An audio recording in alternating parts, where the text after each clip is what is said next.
I want to thank B&H for bringing me out here. I'm just so excited to be with Canon now. I've been an Explorer of Light for over 12 years, which is really an honor to be, and they're bringing in some great new talent. They just added Joel Grimes, Lindsay Adler, Sue Bryce, there's Peter Hurley. These are some really top-notch photographers, and I'm like the old guy, so now I'm reinventing myself all the time to try to stay up with the latest trends, and but trying to keep up with, this is so funny, somebody said, do you really use this Rolly? It's sitting on the table. We were out this morning shooting black and whites in the rain here in New York City. And I can't wait to jump back out after the program and shoot some more. If you said, what are your favorite thing to do photographically? I have seriously always come to New York. I would come to B&H Photo, buy a 10-pack of Ilford 400 film, and I said, I'm not allowed back in my hotel room until all 10 rolls are down. And I would shoot 10 rolls with the Rolly, and you make them count. It's not like digital. You don't just, You really focus, compose, fill the square, and make it happen. When I joined Monty Zucker, he had 4 of those cameras, and we shot weddings with Rolleiflex cameras. A lot of people in the audience probably never even used film in your life. And that's how we got through a day. So I've got so much to share with you and so many good things. I'm going to show you a show that I put together and showed last week for Canon at WPPI.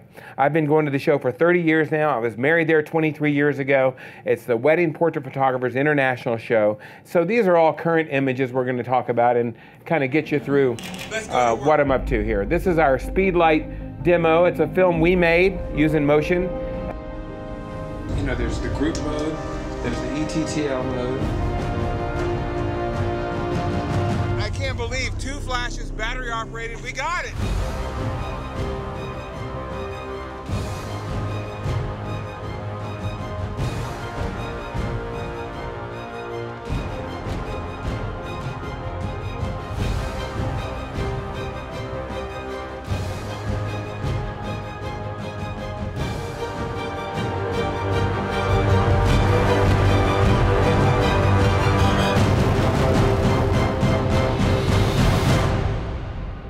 Monday Night Football. How do you like that big music finish there? Well, the motion to stills is what we're talking about today, and the motion has helped me a lot to promote myself with Canon, because I'm out there shooting video, making clips like this, sending them over to the guys at Canon, and they're like, wow, we like this kind of stuff. This is looking good. So I realized that, you can make inroads with a lot of people with motion.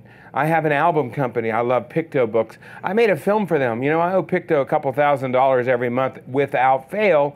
So if I'm making those guys happy, they're making me happy. Rush Albums. Hey, you need this tomorrow? No problem. We'll bring it over and deliver it to you. My album company in my lab, there's a new company, Pixera, I'm working with that does my post-production.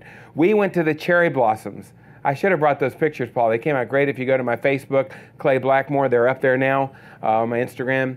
We are at the cherry blossoms on Saturday afternoon in DC. This was 2 days ago. I'm still worn out from this shoot. There were mobs of people. I mean, can I get a witness? There must have been 10 million people out there. And I have a bride and groom. And of course, I would never have done this, but the couple, they had to have those done. It's one of those, yes, yes, yes, I'll do cherry blossoms. And it's the only day we could all fit our schedules together. So we were just shooting away, weren't we, Paul? And we made a film for I said, what are we going to do today? We're going to make a film for the post-production company. And I put a mic on, turned around to the camera, and we used this new 80D, and we're going to talk about this today. This is just a brilliant little video camera. It's got a motor on the bottom of it so we can do a slow zoom in, zoom out. And I mic'd myself, turned around and said, hey, we're at the cherry blossoms here in DC. What are we going to do with all these people in the background of our pictures? We're going to send them to Pixera, and they're going to take the people out of the pictures. So it's kind of like, for me, I'm promoting companies that are my allied vendors. Does that make sense? How about a hotel, a party planner, a florist? This is a great way to get, referrals for weddings, are these short films. So my program today is going to be about batting 1,000. What is batting 1,000? What does that mean? All right, if you're in the major leagues and you hit the ball 3 times out of 10, you're in the Hall of Fame. That's Hall of Fame numbers, 300. I'm talking about 1,000. Every time I get behind, the camera, I'm going to knock it out of the park. Wouldn't you like to learn how to do that today? If you sit right here till the end of the program, I guarantee you will bat 1,000, okay? Without fail. And that's really how I've gotten to where I am. It's just always delivering, always coming through with the goods like that. Consistent results are at the heart of this program. Being able to do the same thing over and over. You know, if you're a pro like me, for 23 years I've had my own studio. I can't go out and drop the ball. You know, I've got to deliver. I've got to make it happen. So what I'm doing is I'm committing myself to mastery. What does that mean? I was so lucky to carry the bags for a master. This is a portrait I made of Monty Zucker, and this is the way we used to travel. We carried everything we needed. I mean, even today in this program, we stayed nearby, but we came up here with, 5 bags of equipment with just 2 of us. And I'm like, most people today are just going out doing the seminars with a laptop, in and out of the hotel, in and out of the program. I want a light. I want to show you how to do it. I want to get those lights out, plug them in, show you the lighting patterns I'm looking for. So I've always been that way since Monty trained me to say, don't take the easy way out. And matter of fact, as we get to the end of the program, I think it's the people that are trying to find the easy way out that are making their lives difficult. If you just take everything you need, it's easy. If you say, I'm just going to go and find the light, good luck. The wind's going to come, it's going to rain, the clouds get it. Whatever's going on, everything's going to change on you. You need to have a backup plan. So this is the first ad for the first digital camera from Canon, the D30. I was right there holding the reflector. It was made, about 20 blocks from here on Chambers Street. We were like way up high, right by the World Trade Centers. This is a while ago. And this is one of the portraits that Monty created, all window light. And I'm going to talk about his lighting and how he pulled these things together. But Canon has just been a leader in this industry with the new equipment. And I'm going to talk about the 1DX Mark II. I did a wedding with it not long ago, and the 80D. These are new cameras. And as an Explorer of Light for Canon, I get this camera, which is really, this is a 1,000,000 megapixel camera. And I have to laugh with you guys. This is a plastic camera that was mounted on top of a car. And they drove it through Montreal, and they had just taken it off the car. And I said, let me take a picture with that thing. So we're just having fun. So I've really been making my living in weddings for now 30 years. And that's kind of been really the go-to. Weddings every weekend, or bar mitzvah, social functions. But what we've added to the weddings is this, the camera that's shooting the movie. You see a guy down there on his knees, and he's got this monopod. And so this is the one-man army. You've got this great setup here where you've got a fluid head. This is made from Monfrado. And with one of these and a good camera, you can do the whole wedding. You don't need all the fancy gear. You just need a fluid head to make those slow movements. Now, when I got into this, it was the 5D Mark II, and the focus was so critical. You had to focus the camera, then start rolling, critical focus, zoom in, and then if the person moved that much, you had to, wait, I got to refocus. Unless you had really good eyes and you got to learn your gear like Braille, you could hold focus, you know what I mean? And there's all these Zacuto finders, and there's this, we were talking in the car last night, there's a new product, what's it called, Paul? Say it again? Shogun. It's a viewfinder that shows you your focus, with these lines, but at the same time it's recording all the raw data, correct? So I'm sure they have those here at B&H Photo. I'm going to go home with one of those. That just sounds too good to be true. Keeping the camera in focus and pulling the raw data right up into the hard drive. And that's always been a thing with me is data. And now the cameras are 4K, and boy, and the 1DX Mark II shooting slow-mo 4K, almost full frame. I think it is full frame, but somebody said when you go to the 60p, it's not quite full frame. You're just pulling in so much data, and those little cards, you have to even buy special cards to keep up with it. But adding motion to stills is what this program is about. How you can get into this market, no matter if you don't even want to make the movie, if you don't even want to make the cinematic creation, there are people in New York that do. So what you do is you team up with these people. If I put an ad on Craigslist right now and said, hey, I need someone to help me shoot and edit a video tomorrow, I would get 20 people. 20 people that would want to do that for me. And then I would simply email back, send me your reel, send me something to look at, and then get them on the phone, ask them a couple questions. Next thing you know, I've got a film crew. And I'm going to go out and take the pictures. I'm going to make everyone look good, but I'm going to have a video right next to me, and I can communicate with the person, knowing enough about it to make sure that we're gathering the great shots. And I can stop the action and reset it up for the filmmakers. This is a wedding picture that I made in 1991. That's Bruce Jenner. Now he's Caitlyn Jenner. Can you believe that? Monty booked this wedding, and I made this photograph, and it was in People magazine. We shot the entire wedding. And that's how far I go back. And I'm showing you a few of these slides to show you my portfolio that, you know, we're not just faking it. These are some, you know, some really beautiful, colossal wedding images. This is the infrared camera. I'm shooting from my knees up to the sky, and the veil just took off in the wind. Strong flash off camera, 14 millimeter lens with a full infrared camera. And I just took some old cameras, had them converted to IR, to infrared. This is a picture I made in a portrait I made in Budapest. And I'm going to discuss how this picture was made, how methodically you could create this picture every single time, batting 1,000. This is a go-to portrait, the profile. And we're using battery-operated flashes now. We're not plugging in anymore. You're going to see how we used to use these gigantic studios, you know, tons of pro photo lighting, which I still love, in Westcott. They're great in the studio, but we're going battery-operated on location. This is the new 50 megapixel camera from Canon, which is just colossal.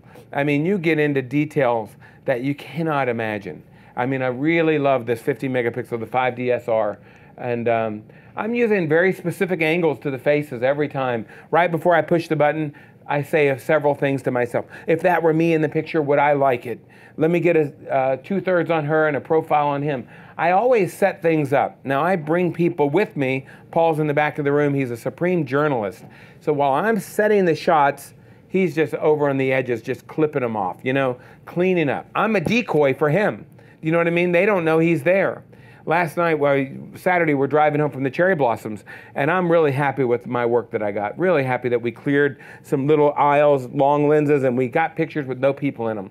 Well, Paul had a 135 on, and he was just working the edges, and he showed the bride his pictures, and she was just, wow.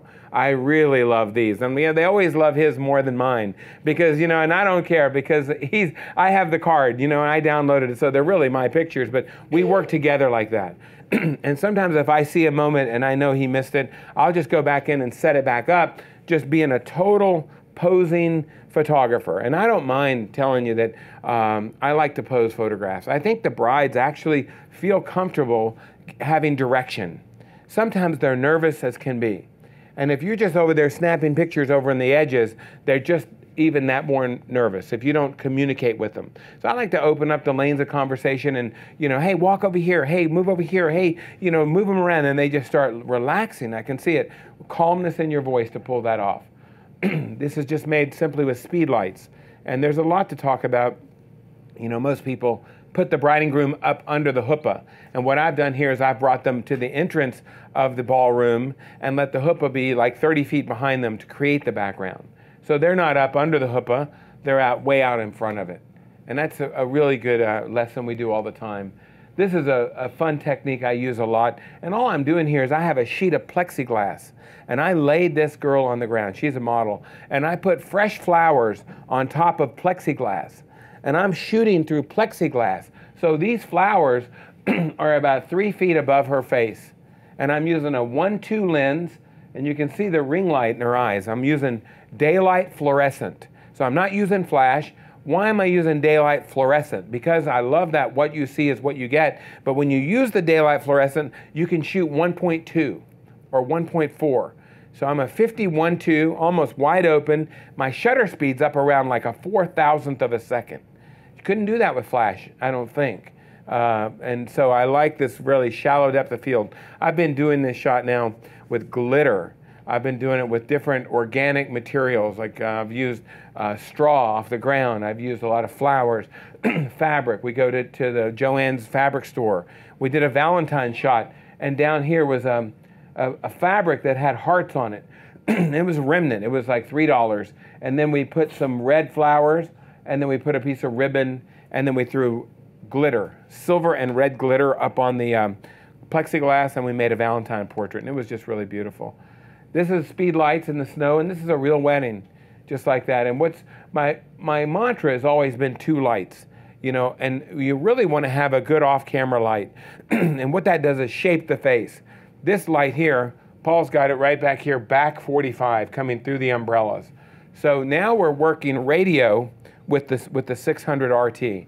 They're not line of sight, they're radio flashes. So now we're able to work under every circumstance and have this beautiful three-dimensional look to the pictures. Now what always bothered me, and I don't know how many of you use speed lights, I hope a lot of you out there, if you used ETTL and that light back here was coming into your lens, it would shut off the camera and make the picture dark. But now we're just going into the menu items and turning these flashes into manual flashes. Now that they're manual, we can control them from the camera and we don't have to worry about the lights coming back and shutting off your camera. I'll talk about that a little bit more. But just energy, fun, motion, walking, relaxed images, coming out of the barn. This is a couple that were in the magazine, Stars Say I Do. So that was he was with the movie Mad Men. And we did her bat mitzvah years ago, and here they are coming out. Infrared. I love this picture at the Greenbrier, and this is one of my favorite weddings, Paul, that we did last year. And this picture right here is the cover of my website currently. I love that shot. I'm going to get a drink of water as we keep talking here. All this traveling. I went to Vegas back home, Texas back home, and then now up here. Look how nice the groom looks in this picture. Well, I took this photograph, and an hour later, I'm down at the dinner looking at the picture, thinking this is one of the best pictures I've ever taken. But this is what I was looking at. I was looking at this. Look at the groom here, Carter. He looks like he's, I don't even want to say what he looks like to me. So I said, Carter, come with me. I need you for a second. I ran him back down to the sofa, set him down, and took this portrait of Carter. I said, now he looks very comfortable. And there's the finished picture. So that's kind of a cool thing. We cut him out and put him into the picture. So my takeaway from this is never settle. And that's something Monty always said, never settle. Always do the best you can. It just adds into that, batting 1,000. Always saying, could I do it better? Can I make this a stronger shot? So I love photographing couples. And I just want to tell you that it comes so naturally for me to put these poses together. And I'm always looking for these kind of frame in between frame, the creative shot. But for me, really, they don't happen as often as I wish. It's usually Paul getting all this quirky, fun stuff that the brides really love. I'm more into the posed picture like this. And I think that these things are a result of posing. So you mix it. You call it kind of like fun and formal, you know, classic and current. So this right here is one of my all-time favorite pictures of a couple, and it was made with a camera like this. I remember it was the 3.5, and it had the pop-up prism, so it didn't have this eye prism. And I just walked by the couple in Paris and went, and just kept going. Right there, click, and I walked away. They'll never see this picture. Isn't it a shame? It's such a cool shot. It's like a Henry Cartier-Bresson. You know, I put the camera on 10 feet, and just 10 feet away, click. I never looked through the camera. So, but you can't fill up a wedding album full of these things. You know what? They just don't happen, and you would wear yourself out. Do you know what I'm saying? You have to get in and make things happen. So this couple had a big wedding recently, and I brought them over for casuals, and we started out in the garage. And they said, why are we in the garage? Well, I laid her on his back. I laid him beside her. Look how awkward she looks there. It doesn't matter because I'm just showing her faces. Her email to me was like, we love them all. Here's a few of the numbers we like. You know, so loving so many, I was able to make a book for them. But here's my book technique. I print the photographs and I put them on foam core and lay them around different areas of the rehearsal dinner, as well as these big canvas prints. And these prints can be signed and turned into books or invitation pictures. Look at this. This is their invitation. But here's their book right here. You see all the gray out, low opacity pictures where people can sign their names. Now, why do I make them into these individual pieces that I can spread out? For a couple reasons. Number one, when we get home to the studio, all we do is scan out those signatures. We already have the book in the computer. and we just lay the books on top of each other in Photoshop and erase the signatures into the new album that we're creating. Number two, if there's a few pages where maybe they didn't sign it very well, they left too many holes, or how about a page with just one signature? Well, we can condense the book down and take that page and combine it with another one. Does that make sense? I've also had books get damaged at parties. People dropped them and they broke. Grease, you know, from the chicken wings got on them, whatever. So now we're just kind of making a rough draft. And the best reason is advertisement. I'm able to put those pictures around the room, people signing them, and we're able to pull it together. This is a technique where the sun is setting and we're harnessing the light. We're going to talk about the lighting pattern I look for every time, but I just had to turn their faces to the setting sun to put the light exactly where I wanted it, and that's called harnessing the light. We're going to review all this here at the end. We're going to have a test. That's the same thing going on here. No flash, no reflector, no nothing.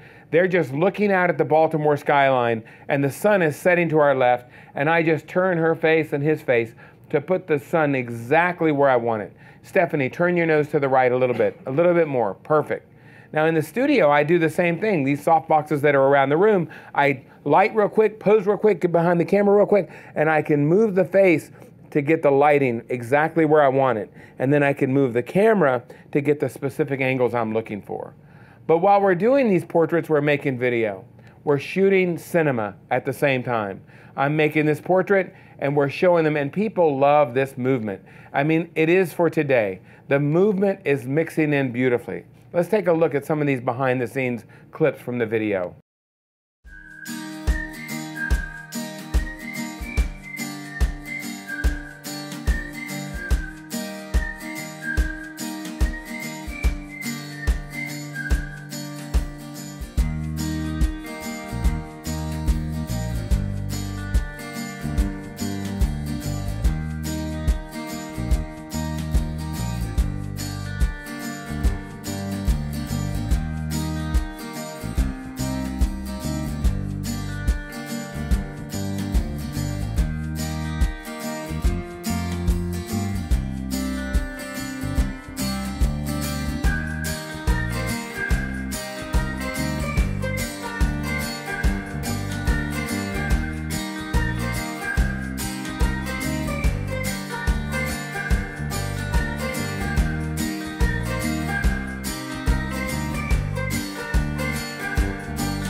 Oh, 4 years ago. Wow. We've been doing it for a while.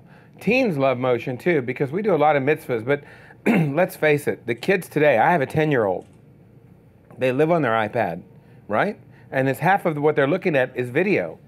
So we're mixing it all in. Here's a young bat mitzvah girl in our studio making a video that she showed at her party. It's basically a music video. And we are just trying to mix all this up, the photography and the video as it happens. Now this couple here, we filmed their wedding, we filmed their engagement. We took so many pictures of this young couple. And you know what? Taking the correct pictures and shooting it properly and being a salesman with a camera, we were able to sell a collection to her like this. That's her album selection. She's got all of this that's the wedding. This is the engagement dinner, the Friday dinner, the night before dinner, and that's the jump drive box that holds all the pictures and the movies. So that's a delivery right there at her parents' home of her wedding pictures. And the movie is sitting right there on top in that jump drive box. And that was a beautiful delivery. You know, we need one customer like that a year and we're going to be all right. You know, look at the engraving on the covers, and it was all put together. Now, The reason we were able to sell so many pictures is we weren't just journalists. You'll see the details. This is our album right here, all the details. But I'm behind the camera setting up things like this.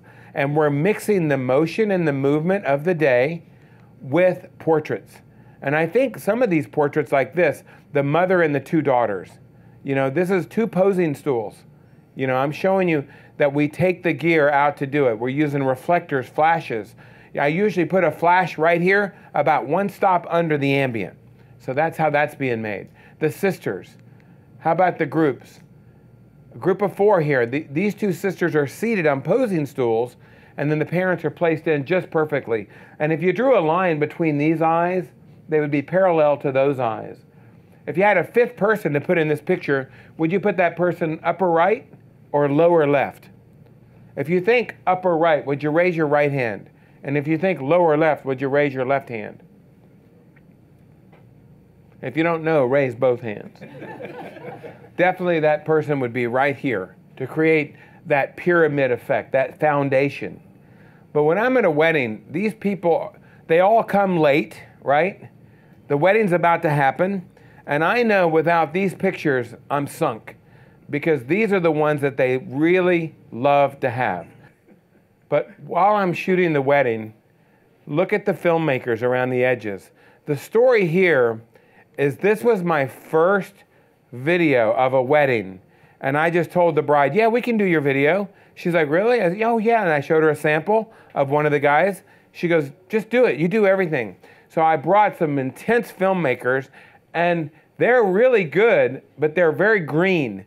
And here I am saying, no, you want to change the background. So I'm showing them there's a lot of parallel parts of making a movie and shooting pictures. You want good, clean backgrounds. You want to hide the weight. You want to hide the bodies. You know, a lot of people hate pictures when they see their body. How does my body look and what is my expression? That's the only thing that you should think about when you're making pictures, is hiding the body. This girl Saturday, she was so skinny, and all she could talk about is, don't make me look fat, don't make me. I'm like, oh my God, she's like toothpicks, you know? But that's what people are looking at. So in video, it's the same thing times 10, because we can't retouch video. We can't liquefy video. We can't, you know, we can't crop video. So we've got to get that video right in the camera. So I was very lucky. It was a cold, cool, October, windy day. And I went to the front of the country club, and they had actually plastic up here that served as a big diffusion panel. And there's no wind here. And I just camped out right here under the country club and made all these pictures. And here we are making that 3 generations, the mothers, the posing stools. Also, notice that everything's okay. The reflector is very important too, how I use that. I've got some slides coming up, but we don't always just throw the reflector under the face. A real light should come from above. So I'm trying to get the light coming down from above. That's how it's being used here as a main light. Most people put the reflector on the shadow side of the face. I'm using the reflector as a main light, giving me that defined loop shadow.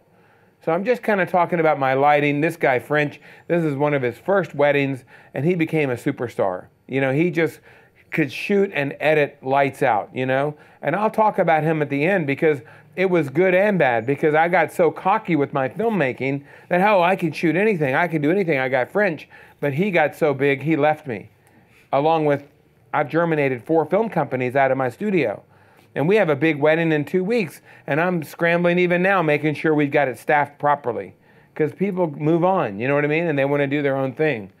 So here we are just using sliders on the floor.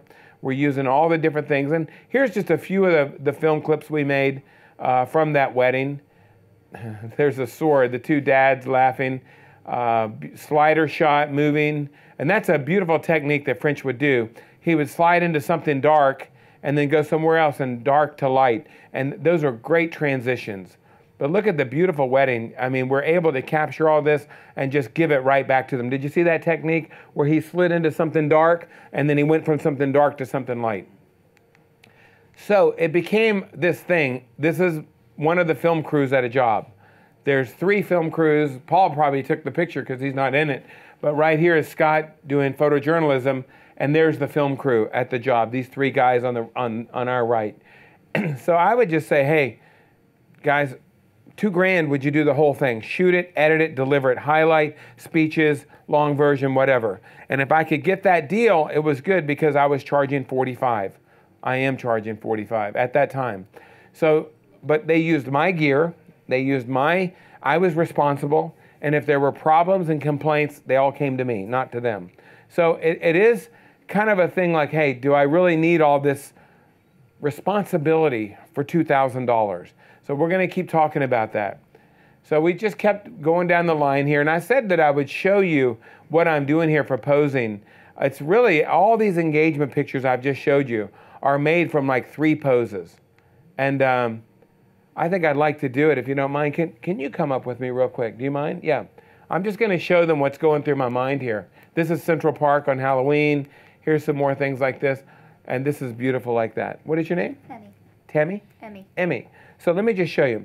One thing we do is we use posing stools a lot, but let's put our bodies 45. The key is leaning forward so our heads touch before our bodies touch. So we could do a picture like this. 1. Now put both arms around my neck. That's 2. Now spin around like this. And then that's 3. Now look at each other. That's 4. You know, that little technique right there, that was 4 quick pictures, and you can start adding to it. Jerry Johannes is a friend of mine, and he said, like, let's talk about the phone book. How many phone numbers are in the phone book, right? Tons. But they're all almost the same, but they just change one number. So let's go back here. We're like this. There's a picture. Look at the camera. Now look at each other. That's 2. Now you look at the camera and I look at you. Now you look at me and I look at the camera. You know, those little things that create variety. Thank you very much. So it's really just having a boldness of attack and go in and make the pictures fun and fast. And people like that. You don't want to just let people walk around and take their pictures. Here, he's real tall. So he's like this. You know what I mean? His legs are like this, so he can come down to her level. Those kind of things work all the time, and that's their engagement book for their wedding.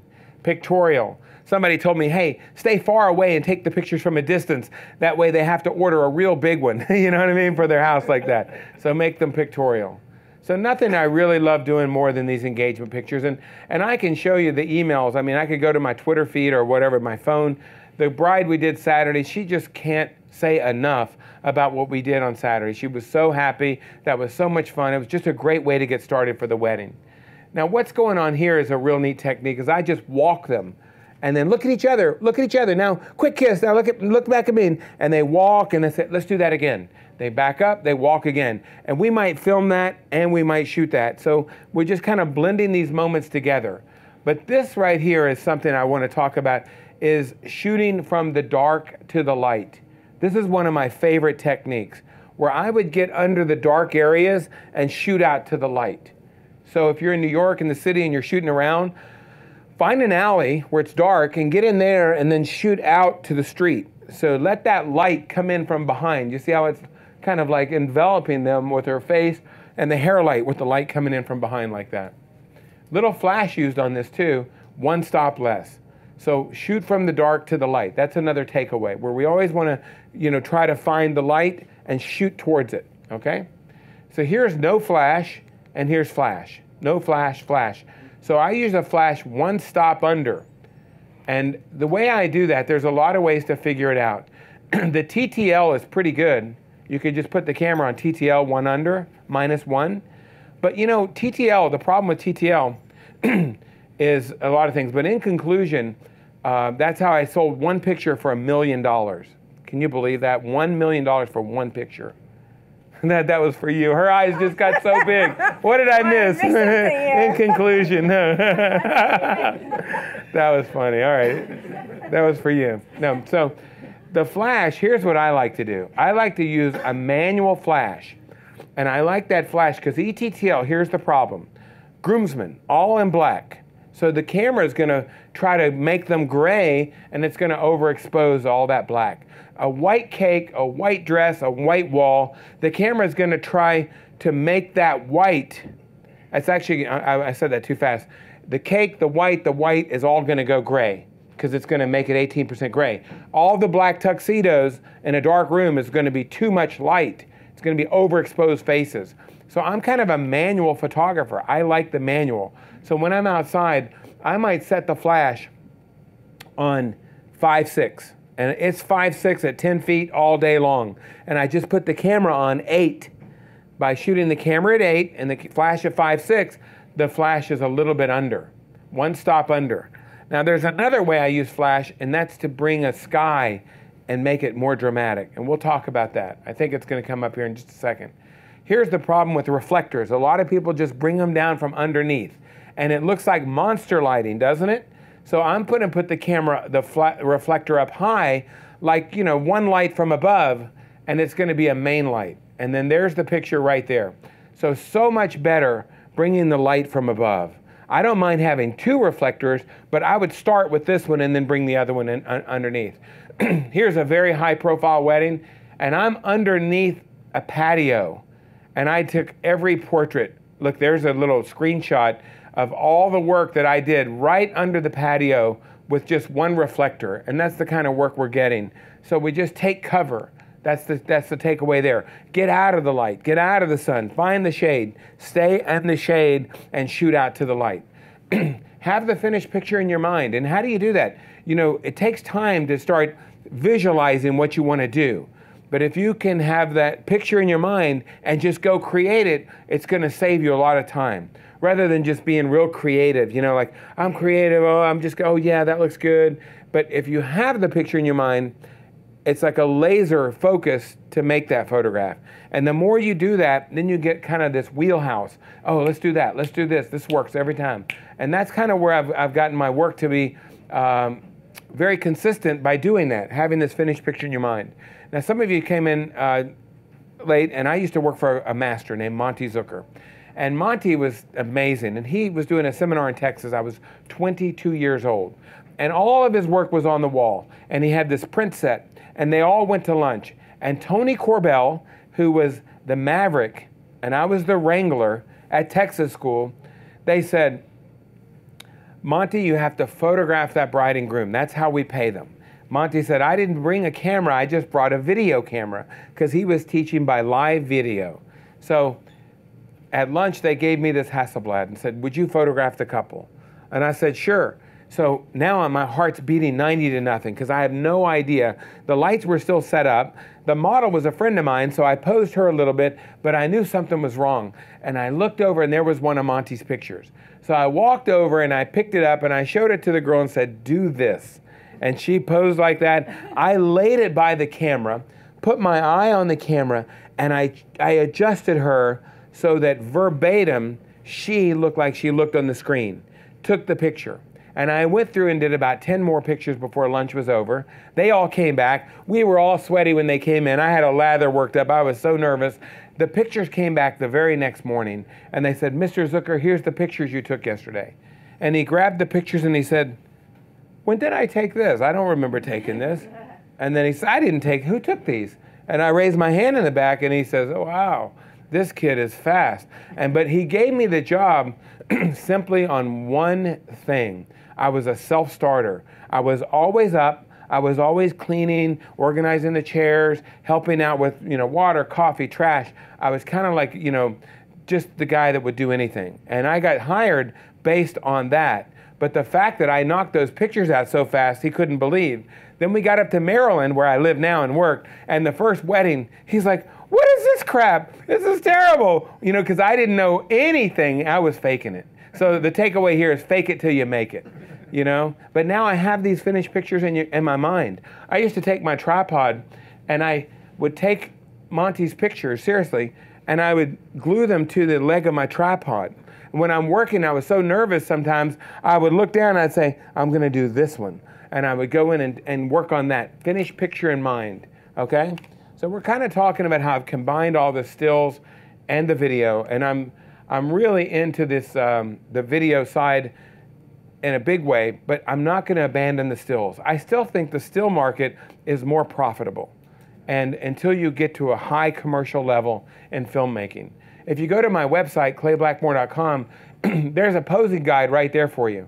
There's 100 weddings on there, 1,000 family portraits. Just jump in, clayblackmore.com, go to clients, and you can start looking at my work. So I was talking about how quickly we were able to put couples together. So this couple, the rain was coming. Somebody had their phone. Paul said, look, here's the Doppler radar.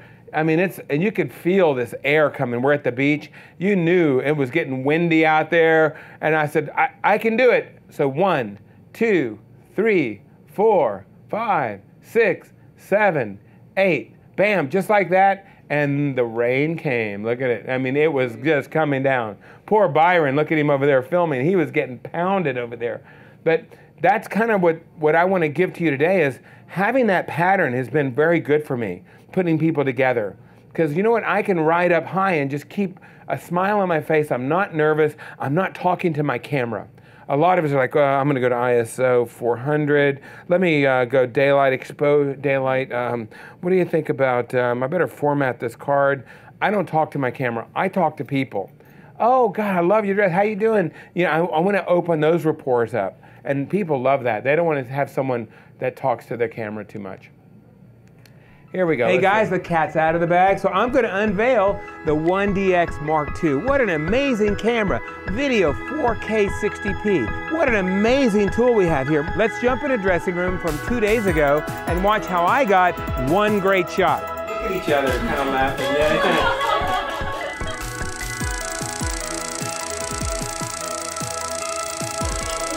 What a camera, huh?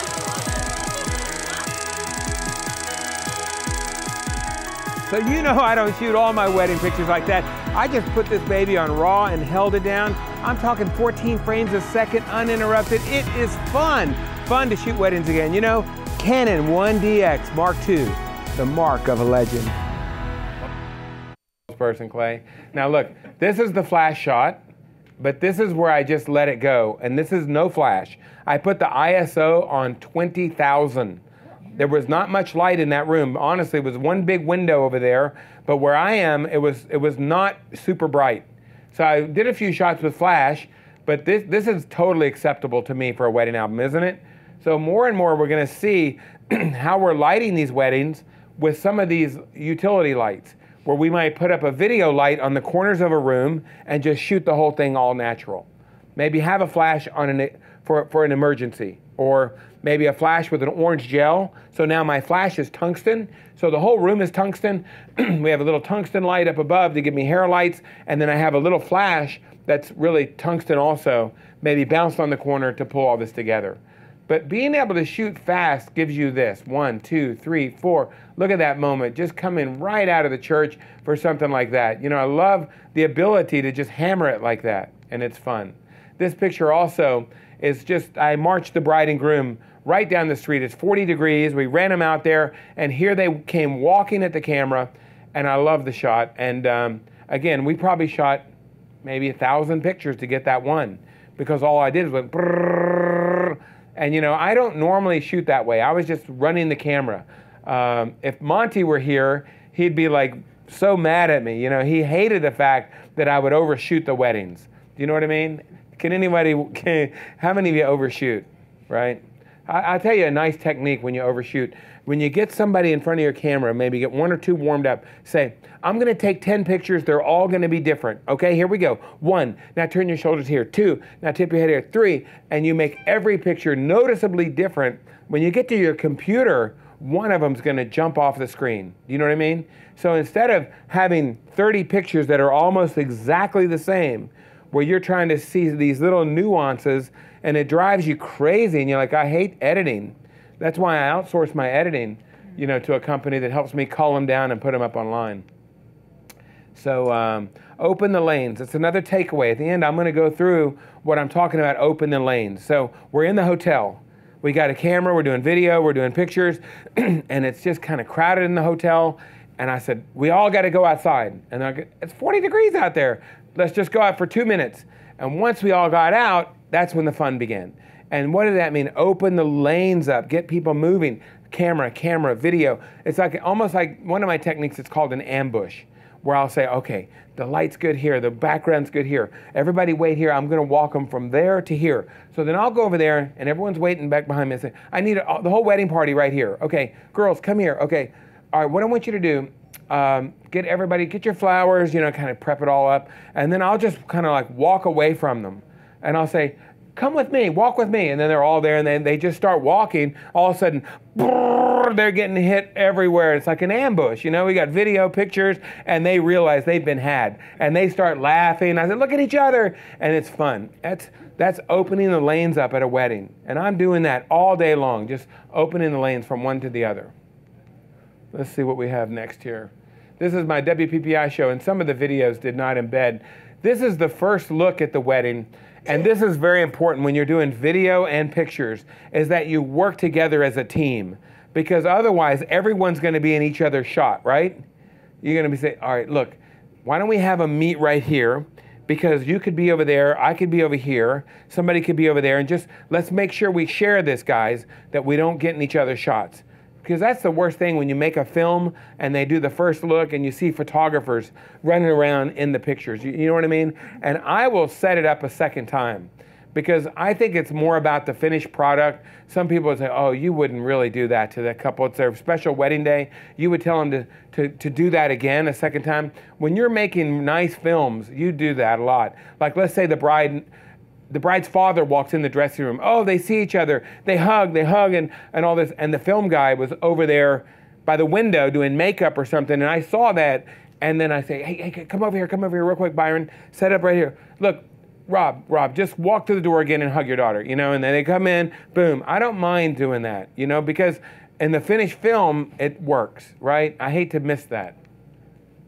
Here's Paul, here I am at this wedding. This is, again, January, isn't it? 4 Seasons. We got the couple outside. We even had them licking an ice cream cone.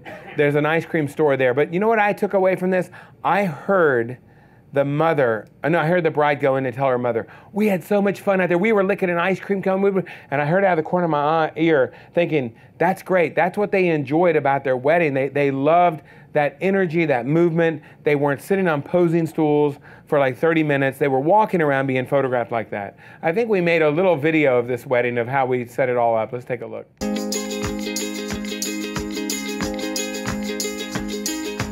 Smile on my fingertips, leave your laughter on my lips. I think of you and my heart trips and skips a beat. There's a humor in your kiss, the playful kind of bliss that leaves me feeling just like this. You make me smile, you make me smile, you make me smile. I want you to hold me close, warm me up down to my toes. You're the only one who truly knows. Years and tears and sleepless nights, smiles and trials and pillow fights. You're my superhero. Look right there. Just look at that right there. That's gorgeous. Oh, that's the shot. Look at that. Relax. Oh. Oh, OMG! Woohoo! Let me just show you this. Look at it, guys! Is that crazy? Yes, You yes. make me smile, you make me smile.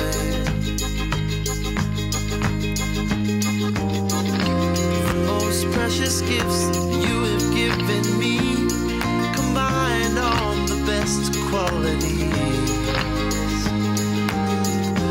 that I love in you and you love in me.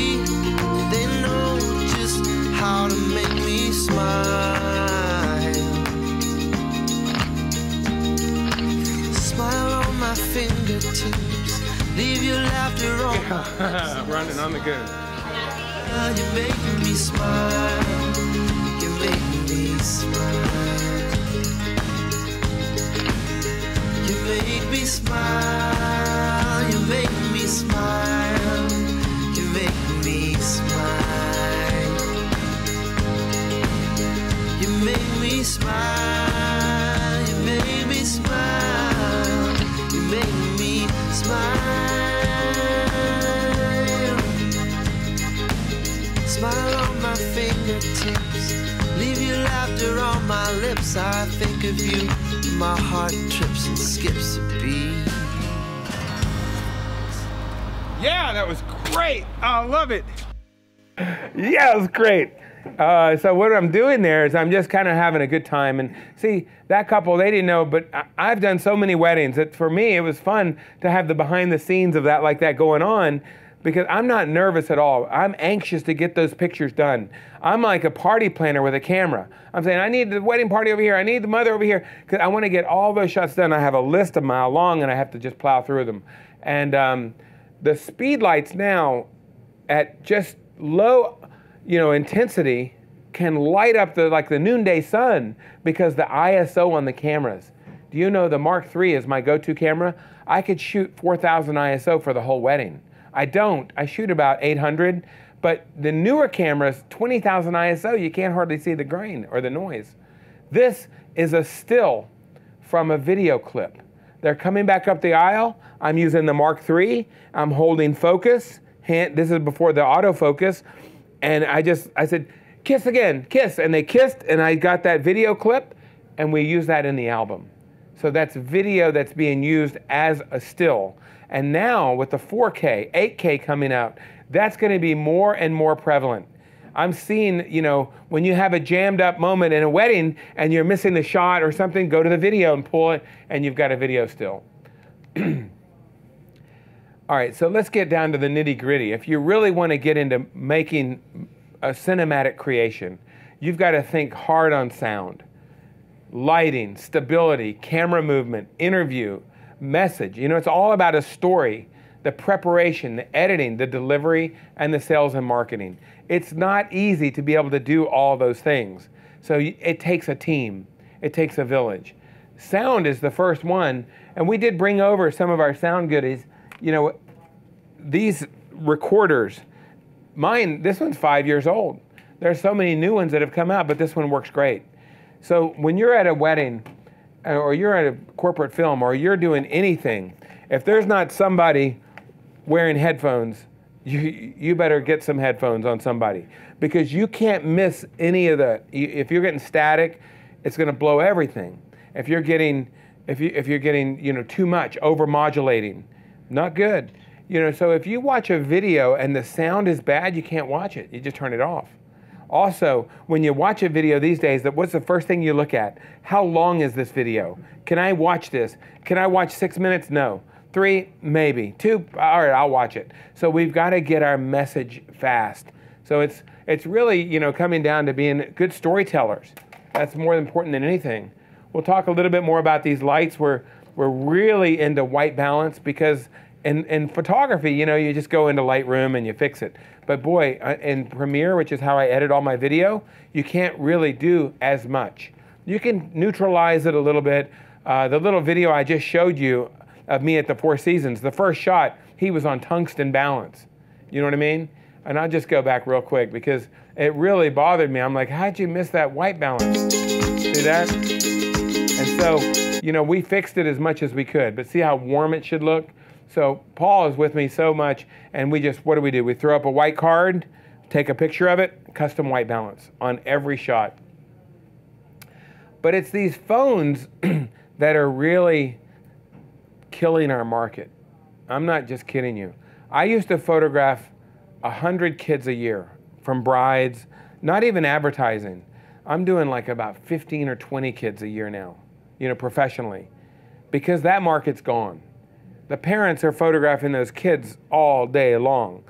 Oh, get the camera, and why do they need to spend $400 or $500 with me to get a professional portrait? They've got so many pictures of their kids, they don't want any more. The family portrait, though, I think that's a good market, because great families, there's no way they can all pull that together with a phone and make something nice for the wall. But the phone is something we have to seriously look at. But when you go onto your Facebook feed, what do you see now? You see arrows. Everything's moving towards motion, isn't it? So we need to learn to make these little cinematic creations. And like I said, go to Craigslist, type out what you need, hire someone, subcontract it, and mark it up. The more you get a bug for it, maybe like you can ask Paul. I mean, I film a ton of stuff. I get behind the editing board a lot, and I say, right there, I like that, and I help edit. I don't sit there and edit. I'm not a great camera monkey. I'm not low and high, and I'm not super nimble like I used to be to shoot the video. You have to work super hard. And especially if you want to film a wedding, man, at the end of the night, you're just like, wow, that was so much work. And then you're like, we could have done this, we should have done that. We thought, you know, no matter what you do at a wedding, you could have done it better. We should have put a camera there. We should have mic'd, you know, the groom instead of the minister. We should have done, there's never one you're driving home saying, man, we just nailed that thing, didn't we? You know, there's always a problem. There's always, you know, a card that jammed up, or somebody didn't get this, or the Zoom recorder, you listen and you go, it didn't work, I don't know why. You know, there was interference. So there's all these situations. So I'm a good salesman, and you know, I've had to just tell the brides, oh, it's kind of weird, you know, this didn't work, but I love the final video, and I show them the video and I sell it. So I'm weaving this story back and forth because I am a photographer, and this is one of my favorite studios in the world. It's in Toronto, Canada. Isn't that cool? That's Al Gilbert's studio. And that wasn't, I just was visiting him and I said, let me just take a picture of your studio, because this is what our studios are looking like today when we go on location. A couple of speed lights, maybe 3, these FJ Westcott rapid boxes. And here we are in the bride's home creating a portrait like that. Just 3 lights, 3 or 4 lights. Isn't that beautiful? And here we are out on the bride's back patio doing the same thing, making portraits like these using speed lights. And at the wedding day, have an assistant just carry an off-camera light around, giving us the light that we're looking for, exactly where I want it to be. And here we are back at the chuppah using big light, small light, fill light, and these are those looks that we're going for. So I'm in love with the 600 system. We only have 4 lights, and we can take down an entire wedding. I think for the wedding on the 9th, I'm going to get a couple more, so Paul can patch into my room lights. So when we're doing the party, and they're doing horas and speeches and dances, we light the entire ballroom. You'll see some of that. Here, we just took the main light and just turned it behind me and turned it away and created a silhouette, which I like this even better than this. Big wedding party groups. So again, I'm just kind of bringing that fact home that these little off-camera lights are really working well for us. So I told you I'm going to show you how I made that picture in Budapest of the bride in her profile. So this little statue is indelibly marked in my mind. It's full face, 2/3, and profile. And so what we're looking at is something I call portraits 1, 2, 3. I think this could be the best part of your day. When you go home today, try to remember what I'm about to tell you so that you can share it with somebody else. You've heard this 100 times. I know you have. So what I want you to do, though, is I want you to go home and tell your husband or your son or your child, hey, I learned something today at B&H Photo from this amazing speaker. His name is Clay Blackmore. And what he taught me is I could be consistent with my lighting every time. 1 lighting pattern for every portrait. It's just a little loop shadow. 2 poses for every single shot, and 3 camera positions, okay? So here's full face, here's 2/3, here's profile, and there's the finished picture.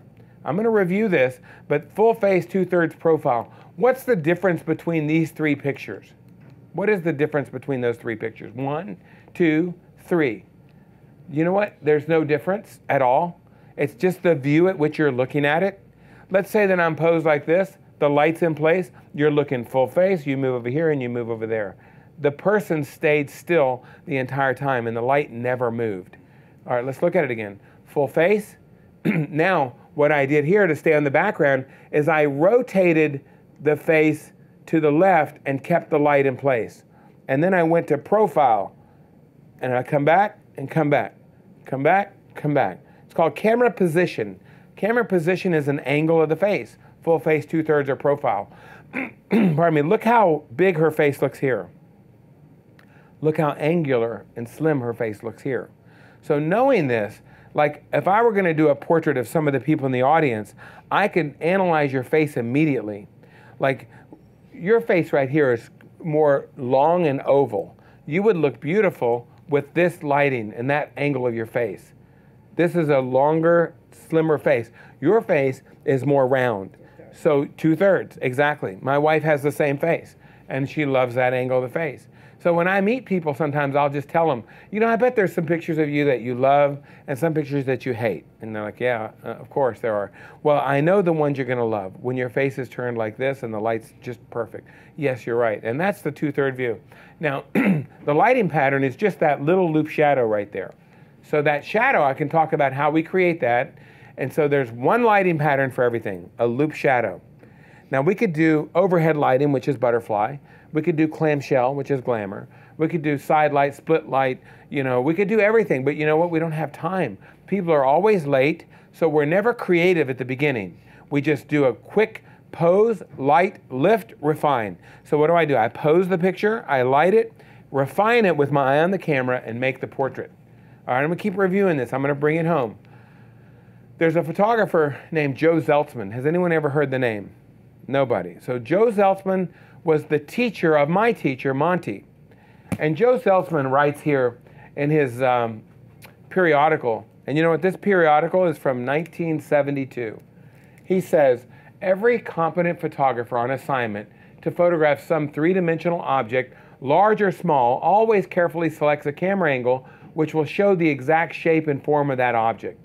Yet the same photographer, when doing a portrait, will proceed to photograph the human face from just about any angle, without that same careful choice of camera position, which would show the true shape and form of the face. I see this evidence of this careless approach in portraiture wherever I go. I wonder why. Now that's in 72. Today it's 10 times worse. Today it's flash on camera and go. Now a lot of people tell me, hey, you're a master at lighting. Do you know what? All I do is one lighting pattern for everything, the loop shadow. So I don't get real fancy. But you see this periodical, full face, 2/3 and profile, all these views simply by keeping the light consistent. And I'm telling you, if you practice this, and that's what it takes, get a friend, sit them down, and you need to lower your subject. It was so nice to see a posing stool. In fact, I think it's here at B&H Photo, that one of the few places that you can get the good stools I like, called ALM, because they go up real high. There's a good stool right there. I can't work without a stool because, let's say, why did I say go up real high? Let's say that the stool will only go this high, okay? So you sit here, please. Remind me your first name. Ted. Ted. I photographed Ted a few times. Now, let's say that's as high as it goes. And let's say he's the son and I'm the father, and I want to do a father-son portrait. I'm going to be round-shouldered. You see this? Now stand up, Ted. And I'm going to raise Ted. Now sit there on the edge. Just one leg up. You'll be... Now we can come in here like this. Now I'm still a little too tall, right? I could raise him or I could just bring my feet together. And here's the crop. So seat one, stand one. I could go like this through a wedding. You know, the bride and her mother, sisters, you know, all these different combinations. Thanks, Ted. But the reason I need a posing stool is because people buy pictures based on two things. What are they? Two things. How does my body look and what's my expression? So by having a posing stool, I'm able to lower the person. And why would I need to lower the person? Let's do this again. Can you just stand up right here for me? Can you come up with me, this young lady right here? Yeah, walk up here. I'll do it real quick. I'm not gonna make you look funny or anything. You're gonna stand over here. So what is camera height? Camera height is how high the camera is. Most people don't care anymore. You know, they just take everything from up here, which basically would distort you, would make your feet spike. So if I'm doing your full-length portrait, my camera height is at the navel. I used to do weddings with a camera called Hasselblad. It had a 45-degree prism, and I could just go like this, right? I could see you perfectly, and I could do full-lengths all day long. But now that I've got an SLR, which is a 90-degree prism, I got to get low like this to get you full length. And most people are just too lazy to do that, so they just shoot everything from up here, which is spiking the person. It's like a railroad track. So now we're talking camera height. Your camera height is here for the full length. It's here for the 3/4, from the knee up. It's here for the head and shoulder. But for your close-up, I need to get way up here. And then it's all face, okay? That's why I bring the chair, because if I didn't have a posing chair, I would need a ladder. Do you know what I mean? So if you just sit right here, it's a little high. Let me lower it for you. I know. Sit right here. Tell me your first name. Yvonne. Yvonne. So working with people, you really need to learn their names. Yvonne, sit to the edge so your toes touch the floor. Yep. Scoot to the edge. Scoot. There you go, see? Cross your left knee over your right. Now by crossing the knee, I've basically helped lower the shoulder. One of my rules is I never photograph somebody with their shoulders level. So if I'm going to do your portrait, I have to decide which side the light's going to go on. What's going to determine which side I light this from? It's going to be hairstyle or facial analysis. Everybody says, this is my good side. So I usually, with digital, since it's so easy now, would do both if I had the time. But I like the light usually on my left. And I'll tell you why. People read left to right. So if I'm looking at your portrait, if you turn your body this way a little bit and your nose this way and tip your head here. So sometimes Monty would come in here and he would lean you like this and put you right where he wants you. And then Yvonne, bring your chin down a little. Bring it back up a little. Turn your nose here a little. Turn your nose back here. See how I have her? Why? She doesn't want me to go touch her again. Did you see that? When I posed her the first time? That's true though. I kind of set you where I wanted you and you said, this guy knows what he wants. But if I read this portrait from left to right, this looks good to me. So let's say now I've got you posed. Turn to me a little bit more. Paul, can you come up and just give me a loop shadow? Are you handy? I'm going to just do this illustration right now so you guys can kind of bring it home. We'll just take that GL1 light. This is a nice light back there. You have to wiggle in there, sorry. And it's really good. You can hand hold it for this exercise. This is a tungsten flashlight. And people say, oh, that's an expensive flashlight. I could go to Home Depot and get one of these for $100. But this thing will zoom out and light like 300 feet away. And it zooms back like this. It'll burn for a couple of hours. And I've been to so many weddings where if I didn't have this, the video would have been really awful. We need to add the light. So Paul, you hold the light, okay, right here. I usually have a reflector, but so what we're going to do, you're going to turn your nose, you're going to lean this way this time and tip your head there. We're going to put a loop shadow right here. I'm doing it in the other way because Paul is going to stay on my right. Now looking right here at me, she's got a loop shadow. So just like a statue, as you move, Paul, you walk there and then look right over there. That's what we're talking about right there. Nothing really changed except the relationship. Do you know what I mean? Still has the loop shadow. Now I'm going to turn her to profile, and Paul, you jump in over there. And then just put that light right back on her. And then it's a loop shadow. There we go. Perfect. I know all of you can't see it, so you know what I'm going to do? I'm going to turn you back this way. And Paul, you give her a loop shadow right there. And this profiles, and now turn your shoulders to me, Yvonne, a little more. Switch your feet and cross your right over your left. I think it'll help. And then just turn your shoulders to me a little more. Keep turning. And then your elbows up a little bit. That'll give you kind of like, what it does, it gives you kind of a base. You know what I mean? Like this. And then you're actually still going to lean forward right there. So when I pose her, she's posed. Now I light it. Paul puts the light right there. That's pretty much what we're doing. Now people say, God, this is so old-fashioned. Would people still buy pictures like this? Let me tell you, my portfolio is rocking with, you know, great lighting. And that's just the same one lighting pattern for everything. So that's what, one light? Then we could talk about two. So stand up for 1 second, Paul, and you're going to, let's see if we can pull this off. You want to hear that? No, have a seat right here. This is supposed to be a video class, right? But you know what? This is really important because good video, when I interview somebody, and we're going to talk about the interview, we need to light them really good. We need to give them that loop shadow, hair light, kicker light, and we basically would set Yvonne up like we're going to do your video, like your portrait, and then we start asking her questions. But we don't have her look right into the camera, do we? We have her look off camera. We're going to talk about that. The third, fourth wall thing like that. So scoot to the edge just a little. Cross your right knee over your left. We're almost done. She's like, get me out of here. Now tip your head here a little. Good. Paul, give me the light. This is the basic pose. Just fold your arms like this. Chin down a little. Good. Turn your shoulders to the left a little more. Yep. Chin down. Paul, it's a little punchy right there. Come back. All right. So that's a basic pose with one lighting pattern. So now tip your head this way. That's a feminine pose. What's wrong with the lighting? It's on the wrong side. So Paul, come across. She's got to turn and tip her head to the light. Turn your nose like this. And this is that light that we just did. Full face. Perfect. Now rotate around this way a little bit and Paul, go with her. Keep going and look over here at that Canon sign. That's two. And then just go all the way to profile. And Paul, your camera's going to, you know where your light's going to be on the TV. So it's 1, 2, 3. One lighting pattern. We never change the one lighting pattern. Two, poses. basic and feminine, and 3 camera positions. Thank you.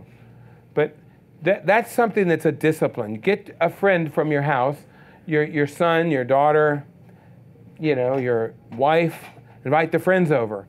Plug your camera into a video camera or into the television and practice these things. Get to the point where you don't have to think about it. You just go right into it. And this is a posing guide that Monty put together that's like sheet music. If you're a great musician, you do the scales morning, noon, and night over and over and over. And that's what you're looking at here. This is sheet music for me. And I've memorized it. I don't think about it. There it is, 1, 2, 3.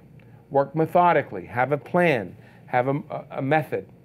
So here, this wedding, the bride had 16 locations she wanted to go to between her wedding and her reception. Am I wrong? This is the Greenbrier Hotel. I want to go here. I got to go there. I got to go here. I got to go there. So, I mean, if they would have just seen each other before the wedding and got all these pictures done before they walked down the aisle, it would have been much better, right? So we need to educate our couples and say, you don't want to try to do everything after the wedding, all the family, all the wedding party, and things like this. But see how I put her profile with his face behind it? Real quick, click, infrared. Here's another one, a back 2/3. Here's another one in a willow tree. These are those poses, 2 profiles. You know, I'm at the London Tower. You know, here we are in Puerto Rico. These poses are all right off the statue. And I'm not thinking about it. My hands have formed unbreakable patterns. I do the same thing over and over and over. But it's new faces, you know, Eiffel Tower, whatever it is. And like we were at the monument.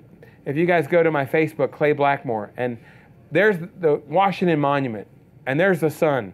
And I said, oh, let's do the shot like we did in Paris. So I hide the sun right behind the monument and did it with infrared, and it came out just like this. It's so cool, but it's a really neat shot. Did you see it, Paul? I threw it up the same day.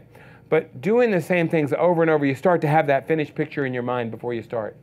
All right, let's take you through a wedding again and talk about, you know, how we combine motion and stills at the wedding. So here, the dress is hanging in the doorway. We always try to move the dress somewhere where I can shoot from the dark to the light. But I like it better with the bride in the picture. But this is a young lady who I found on Craigslist. I needed some help at this wedding. And it was down at the beach, and my regular photographer got sick. And I saw her portfolio, and she came. But when I saw her making this picture, I immediately knew she's got the light behind her. So it's very flat. I knew that this isn't good. And between every picture, she was looking at the back of the camera. I hope nobody recognizes her. Her hair's in her face. So I came around and showed her, look, you need to put the camera over here and shoot towards the door. That way you get that wraparound light. So shoot from the dark to the light again. So this is Paul's thing. You weren't at this wedding, Paul. I wish you would have been there. But these little extension tubes, these are magnificent for doing macro work of the jewelry. And how are we lighting this? With these flashlights. We have a light stand that goes real low. And we would take the light stand with that flashlight, and we're able to create really beautiful light, you know, or by the window. I also like the ice light, you know, from Westcott. That's a beautiful light. Now, this is the best invention ever on a camera. It's that you can shoot 2 cards at once. You see that? I never shoot a single card. That little SD card here could be set on JPEG, large JPEG, and this big one is on RAW. So I might go through like 6 RAW cards through the wedding, but that little JPEG card might stay in my camera for a whole week, like 2 weddings. I just leave it in there. And if there's ever a problem at home, then I have the JPEGs. When that card's full, I check it. What's on here? Is everything backed up? You know, this is the most critical data you can create, isn't it? Weddings and mitzvahs. I mean, it really is.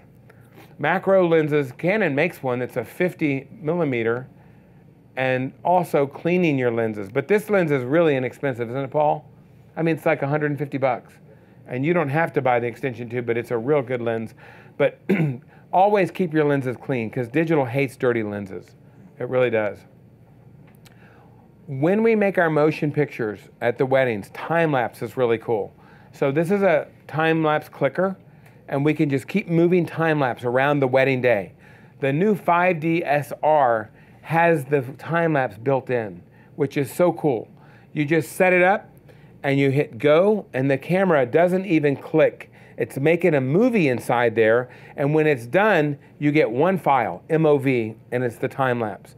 Time-lapse moves like, when you're doing like a 2-minute film, and you throw in a time-lapse of the clouds tumbling, it's like your 2 minutes just went to 2 days. It made you feel like, hey, I've been here for a while, but it was just a quick trick to make you, to fool you. Now these batteries, I just have to give them a shout out. These are those Sanyo Analoops, isn't that what they are? Panasonic. I think they both pretty similar, but these black batteries are amazing. I'm sure you can get them here. You can shoot a whole wedding with these Analoop batteries. There they are, Analoop Pro. So this is a great filter. It's called a neutral density. And what that does is it shuts the camera, darkens all the ambient so that you can open your f-stop really wide. Let me talk about that with a video.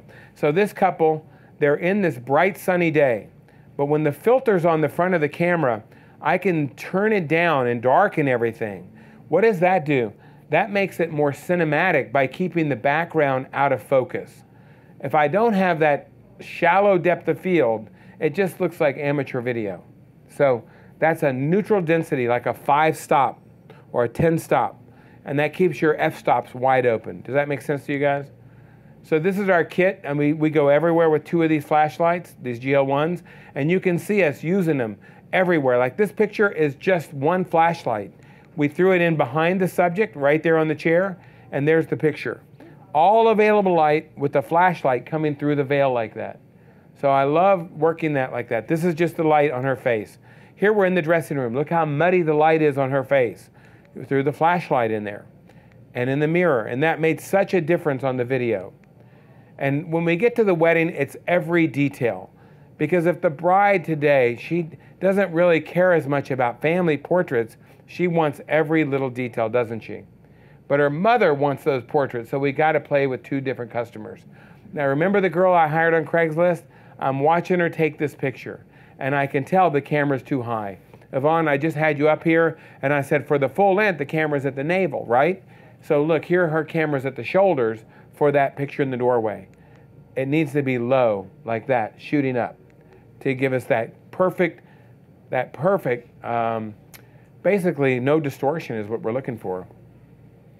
So here's a great tip. I mean, really, if you're gonna go to a wedding, and you've got some people around you, and you're going out, and it's just about to jump in the car and go. Everybody got a bottle of water, got a Cliff Bar, let's go. Hey guys, before we go, I want to show you something. Pull out a nice wedding album and say, look, here's Ritz camera. Everybody remember Ritz camera? This is the Ritz camera wedding on the right. How about this wedding? Here's another one. I'm showing them wedding albums, and I'm saying, look, hey, the bride put 8 pictures in her album, 8 pictures from the dressing room. 8, that's all she put in. And from the groom's dressing room, we have 4. All right, so we need 12 great shots of the dressing room. Don't shoot 1,200. You know what I mean? It's like, that's what we're doing. We get to a wedding and we're anxious, aren't we? And we just start overdoing it. We just start cooking it up. We just shoot too much in the beginning, so we need to pace ourselves. And I was telling my friend the other day that the bridesmaids are all coming up to me saying, hey, look, here's a bottle of champagne, here's the ring, here's how my photographer did it. I think you should do it this way. Here's the newspaper with the date on here. And I'm like, you know, I hate the dressing room. I have no business in the dressing room. I want to be downstairs making portraits. The pictures that I know are more meaningful, aren't they? You know, family pictures, the bride and her mother, the 3 generations. So you know what my goal is in the dressing room? My goal is to get her out. I go up there and I'm the velvet hammer. You know what I mean? I have a time schedule.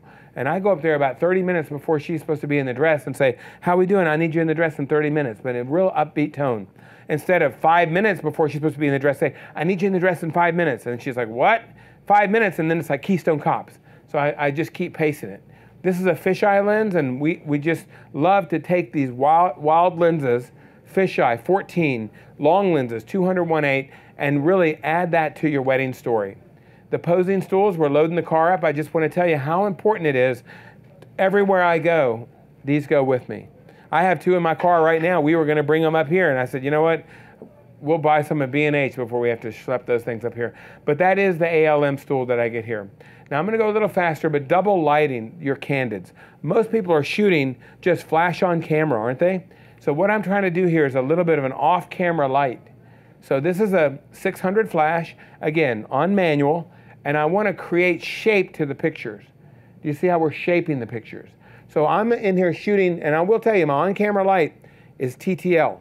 It's TTL, because you just never know what's going to happen. Oh, click, oh, oh, click, and you need that light working on camera, doing whatever you need it to do.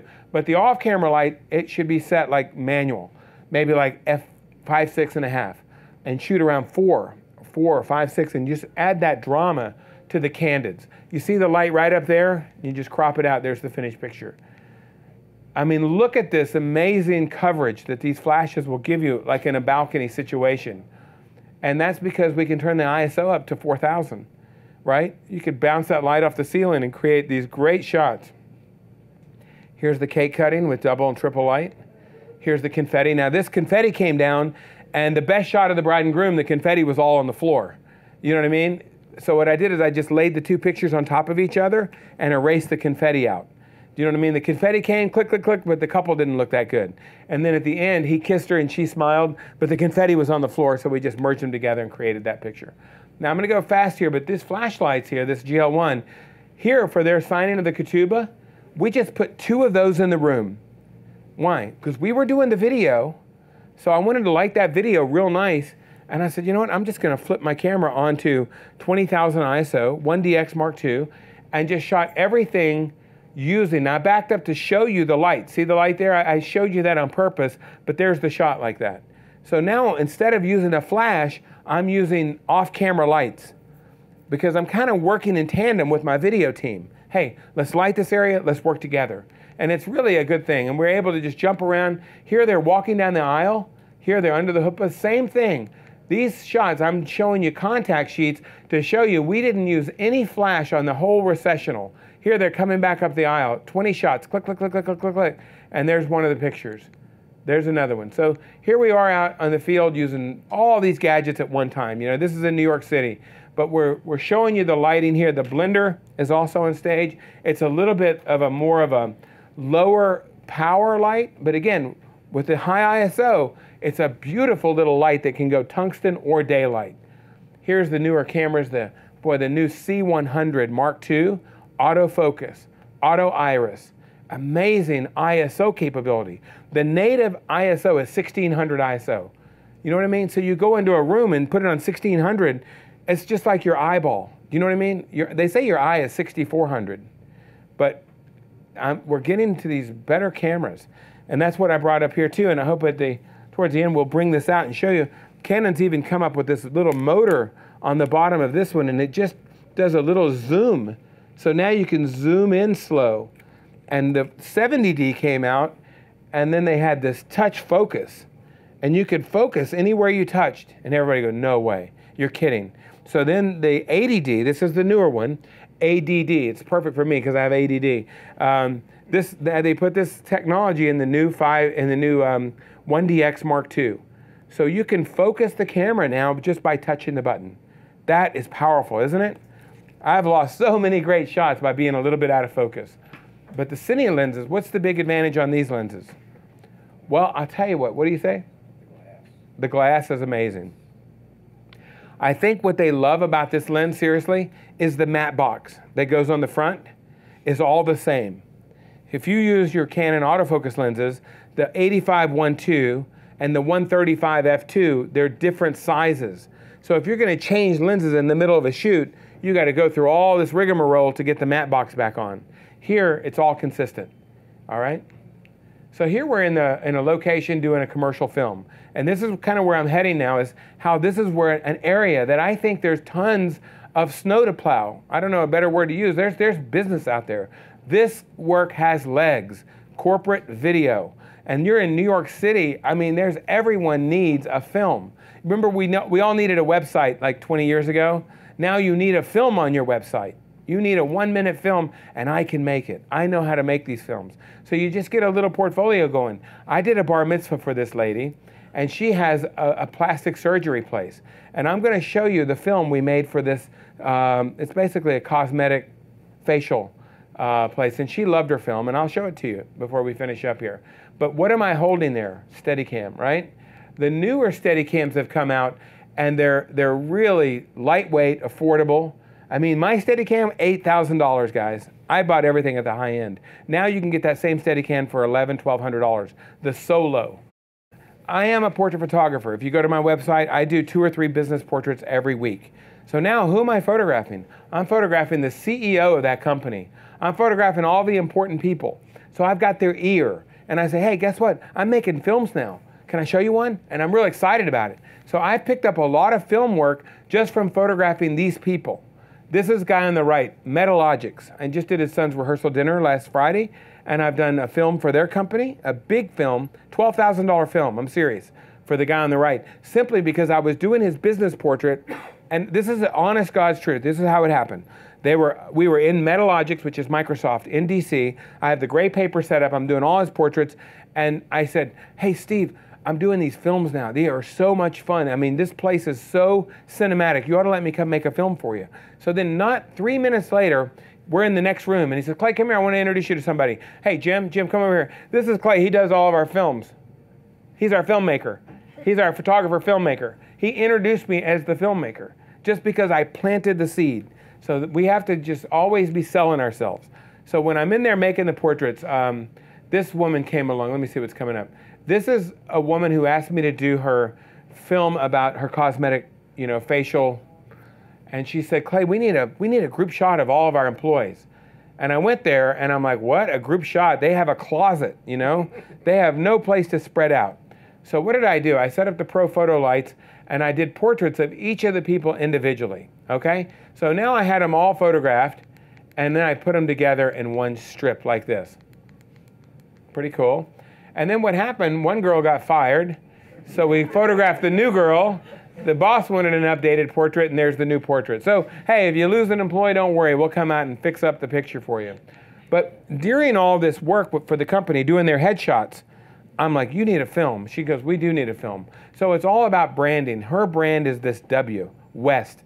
So we went out there, and here's Tina West, and here she is. These are video stills that we pulled from a film we made that she used these video stills for a PowerPoint show, showing you now how the video and the photographs are all blending together. This is video, a still. I'm telling you, we're pulling it right off the video, and we did their interiors, we did some photography, and then here's a little iPad video we made for their company.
Thing I want you to see is that very end, that logo bouncing around, motion graphics. Motion graphics is something that if any of you wanted to start a business that would be super successful between now and April 15th, that's 2 weeks, making these little clips, these little motion graphics things. Watch her W, see that bouncing? You can make entire commercials just using motion graphics. You say, I need your logo, I need your business statement, I need what you want to do. I see on television and on the internet quick little commercials simply using graphics and voiceover.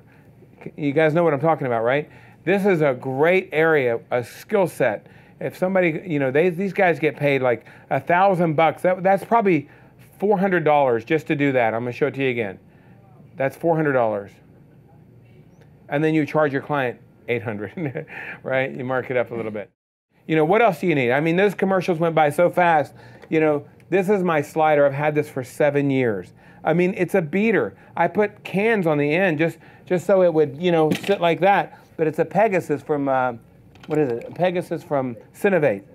But I'm telling you, man, this thing, we say sound and slider. You know, one guy might say, you're sound and slider.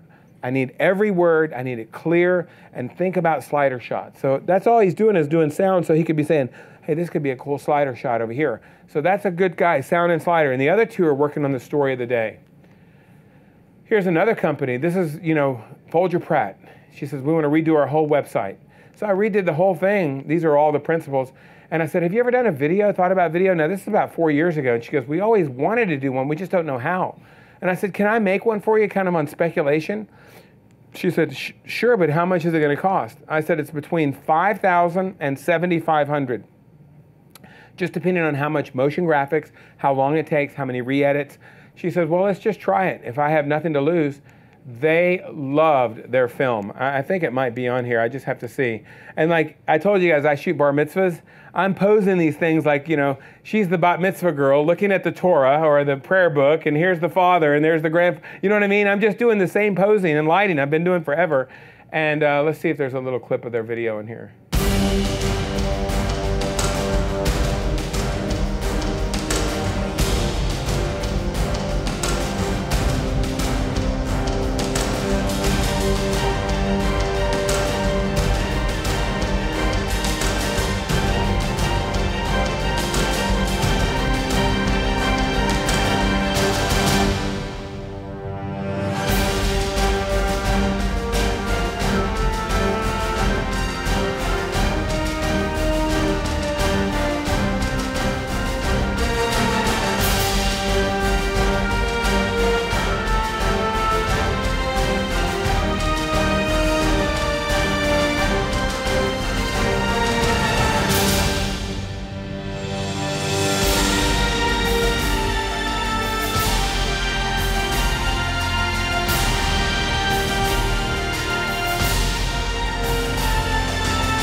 This is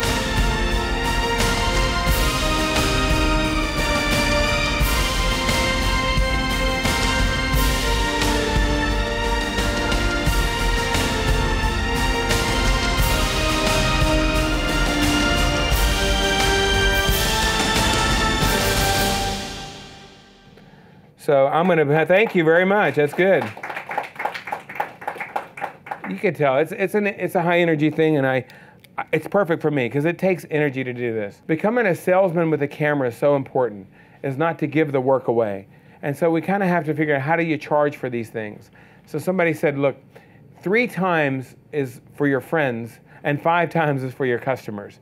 So let's say it costs you $1,000 to make a corporate film. You should sell it for $3,000.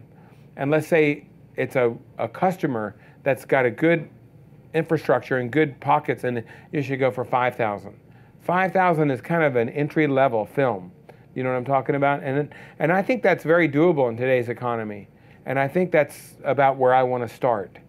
Okay? These are all the goodies that Canon's coming out. It's amazing how Canon took the cinema and took the bull by the horns and just ran with it. Now this is probably the best slide in the whole show. A divided mind, chase 2 rabbits and lose them both. I've been to so many events and tried to do video and pictures, and both were mediocre, because you can't do them both. You have to say, I'm going to choose my poison today. I'm going to take the pictures, you do the video. You shoot the pictures, I'm going to do the video, because your mind works in different ways, doesn't it? There's a company called Animoto. How many of you have ever heard of Animoto? That's a great way to kind of get started in this, because you can take photographs and take little video clips and mix it together. And it's just a little template-based program. And I did that for MasterCard recently, and they loved it. They only hired me to do stills at a golf tournament. I was so bored. I was out there all day. I kept flipping the camera to video, and I'd film a little, and then I'd shoot a little, film a little. We crunched it all up into a little video for MasterCard, and they loved it. We didn't even edit it. You know, you just send it to Animoto. Animoto puts it together for you. It's all done very well. This is a new reel we just put together, and this again is a drone, a Phantom 3. And I'm shooting on the pier here, one of my favorite shots, and I love the way the drone picked this up.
Came together nice, thank you.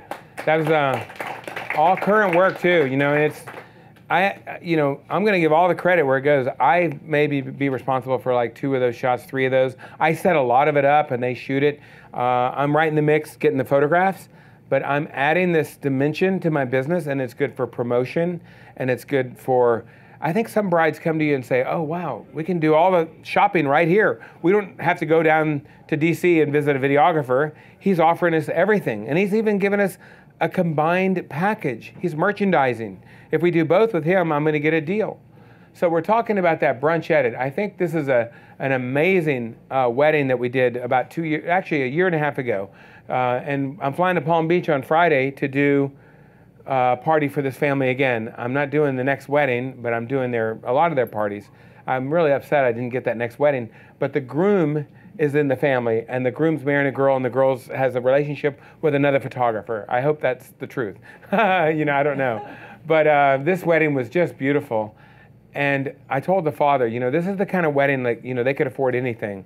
And I said, how about if we deliver albums at the brunch and deliver the video, and they'll all watch it. So Paul went to go pick up the video. The guy stayed up all night making this little video. I'm not going to show you the whole thing, but it's at 10:30 in the morning. I'm like calling him, where are you? Where's the video? And Paul's like, well, he's still rendering. And I said, look, man, whatever it looks like, just send it out. I need it. I don't care. And he's like up all night working on this thing. He stayed in the museum, in the Mellon Auditorium, and they finally came in at 8 o'clock and said, you're still here? You got to go. In fact, if you're not out of here by 9 o'clock, this family's going to pay another $10,000. Man, he packed it up, went to his brother's house, finished the video, and Paul was driving over, and I'm on the phone. It's noon, and they've been showing this cheesy montage all morning at the brunch, you know, that they showed Friday night, and it's all set up for this film. And it's stuck in traffic, and I'm like, throw it on Vimeo right now. And I went to the Ritz-Carlton, I need internet. And we showed it 720 to the audience, and it just brought the house down. So here's a little clip of it.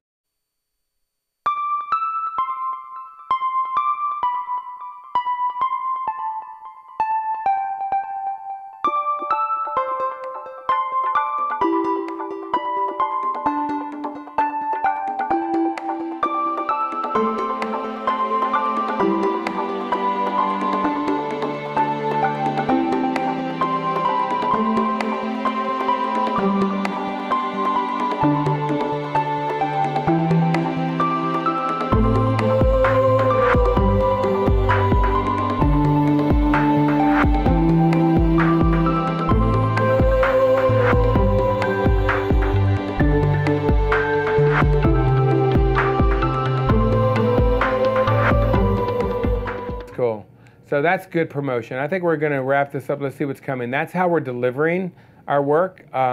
This is Donna Briggs' wedding, and this was a crazy one, wasn't it, Paul? What did we do? We delivered 75 of those at the brunch. Now, their brunch was in the evening of Sunday night. They had another party.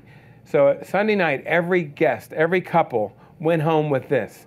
There were 700 photographs and the movie of the weekend. You know, isn't that cool? I mean, that's a lot of work. And, you know, I don't even know if it's worth what we're charging. We charge a lot for it, but it's just promotion. It's for people to say, wow, who did that? And of course, our logo is right there. We got a phone number on the jump drive. That's a little jump drive. But let's go back to some of the comments I made. All right, we're in a tough economy. There's no doubt about it. And watching the evening news is no fun, right? It's like watching the book of Revelation being played out on the evening news. What's going on in this world, you know? Well, here's what it is right here. You guys are the winners. You're here learning. You're the ones that want to be educated. So you're committing yourself to education, as opposed to many people who commit themselves to entertainment. They just have to be Facebook to death. They have to be, you know, go to the movie, watch the on demand, let's watch TV. You know, shut the TV off and go to your computer and learn from B&H, learn from these videos, learn how you can get ahead. Create your own economy. You're going to do very well in this period, the people in this room, because you're here learning. And I really believe that in all my heart, is that we don't have to be scared and afraid. We don't have to have fear. We replace that fear with faith, meaning I have faith in what I can do. I have faith in something bigger than me. I'm a very spiritual person. I get up every day and I just say, look, it's all in your hands. You know, we're going to make this happen. So commit to mastery. Learn it. Steve Martin, he said, I'm going to become so good, they have to notice me. And he did that. And he's like #1. I heard he did a concert the other day in Texas that he does bluegrass. Anyone heard that? $700 a ticket, sold out, you know, his tour. The guy's making millions of dollars, and he just said, I'm going to be the best at comedy and now music. Never settle. We talked about that. Always do your best. Open up the lanes when you go to your next job or commercial event. Just get things opened up. Don't get into a corner and slow things down. Keep things moving. Have the finished picture in mind before you start. Remember how I would take the pictures and put them on my tripod, and I'd say, I'm going to do this one. I'm going to do that one. You know it works. Can I see your book for a second? What if you had a little cookbook, a little, you know, recipe book like this, and you go on the internet, you see pictures you like, you print them out and you stick them in here. Now let's say you go to a corporate shoot and you show the subject you're going to work with and say, I was thinking we should do something like this. And the subject goes, you think you can do that? And you're like, well, of course I can. If you'll help me and we work together, now you're working as a team. You're collaborating. You're working with that subject. And I use that technique in the early days a lot. Here's what I'm trying to do. I bring a big book in from Karsh or Al Gilbert, and I'd show an executive, look at this. And they'd go, really? You could pull that off? Let's try. And they would be, you know, we'd be looking at the picture, looking at that. I call it R&D. You know, what does R&D stand for? Research and development. I call it rip off and duplicate. You know, some of my best pictures I've just copied right out of books and magazines, but it never looks like the book or the magazine. It always looks different and always looks better. It always looks like something I put together. Dramatic lenses are important. You know, everybody has a phone, so how are you going to separate yourself from that pack? You know, use a fisheye, use something different. Off-camera flash. Always work on sculpting the images with off-camera flash. Harness the light. Try to grab the light and then turn the faces to the light like that. Let's see what else is here. Double lighting is so important. You know, everything I'm doing is never flash on camera. Never. Work methodically, you know, have that plan. Plan your work, work your plan. Work methodically. Shoot from the dark to the light. Another thing I think is very important is to take the time to learn from others. I mean, you're here, so I don't even have to tell you that, but I go to classes. I went to Joel Grimes for a full day. I mean, I learned so much. He changed my whole direction, and he was right here in this room. He did a video, and look him up online. He does commercial compositing. Do you know who he is? So he will do this dramatic lighting, photograph you in a room like this, but then he has all these backgrounds that he can put you in, and it's a great thing that he's doing. Joel Grimes. Take cover, get in the shade, become a salesman with a camera. Realize, you know, we're only going to go through this life one time. We only have one chance to sell this job. Don't just give it away. Make sure that they reciprocate for all the work you put into it. Practice, practice, practice. Fundamentals, what is that? 1, 2, 3, over and over. 1, 2, 3 of portraiture. And I just want to keep practicing. I fear not the man who's practiced 10,000 kicks once, but I fear the man who's practiced one kick 10,000 times. Isn't that so true? Just so you know it so well you don't think about it. So I told some of you that if you stayed to the end, I would tell you what it means to bat 1,000. Remember that? So here's what it means, okay? My first wedding I did, the mother, I'm going to leave this up for a second. The mother of the bride, she was in the background. I heard what she said. I'm 16 years old. I remember because I just got my car and I went and did a wedding. And the friend of mine at school said, how much would you do my sister's wedding for? I said, $100. And the sucker fell for it. Say, okay, we'll do it. And, $100. It cost me probably, $95 just to process all the pictures. So I never knew how to use a flash attachment on a camera. I had a Canon A1, which is great, and they had the needle, and you'd line the needle and the circle together, take the picture, and it always came out. I developed my own film. But when the flash went on, I'm like, do I shoot it on 2.8 or do I go to 16? I had no idea. Seriously, I'm at a wedding getting paid. I just went right in the middle on f8. And I just ran around taking pictures with this biggest smile on my face. So much energy, so much fun. And the mother of the bride said, did you see that guy? I mean, he was having so much fun. These are going to be the best pictures we've ever had. And I'm like, oh, from your mouth to God's ear, well, lady, I hope so. But sure enough, they came out. And they all loved the pictures. But more than anything, they loved that experience of this stress-free, fun moment. And they had that to look back at. So this woman from the wedding about 6 weeks ago, thank you so much for these amazing pictures. I'm going to circle what she wrote. You had great energy. You and your team were just fantastic. The hotel said they've had weddings every weekend, but no one made the traffic stop before. That photo is just awesome. So what I'm telling you is it's great to have all these things, technique, lighting, good cameras. But the most important thing you have already. And that's just love, love your customer, love this industry, love yourself.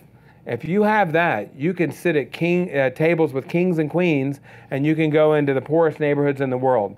As long as you love your profession and people see that, and you're just excited about taking the next picture, the people will reciprocate, and they'll be like, this is great. We love working with you. The pictures are great. They're not really going to get in there and just scrutinize everything. They're just going to say, you're great, man. And once you get it all wound up like that, you can turn it up if you need to. Sometimes I'm with a bride and groom, and if I feel like there's any feeling like they're just not into it as much as I'd like them to be, I might take a few pictures. Oh, wow, look at this, Paul, look at this. This is great. And they're like, whoa, he likes it, And I'm faking it a little bit, guys. I'm just turning the volume up. But the pictures are there. I just have to get them into it, The camera looks both ways. Let's just end with that statement. Rick Salmon, my good Explorer of Light buddy. What does that mean? The camera looks both ways. If I'm happy, you're happy. Whether you're a hobbyist or a professional, B&H has the answers to your questions. Experience a world of technology at our New York City Superstore. Connect with us online or give us a call. Our staff of experts is happy to help.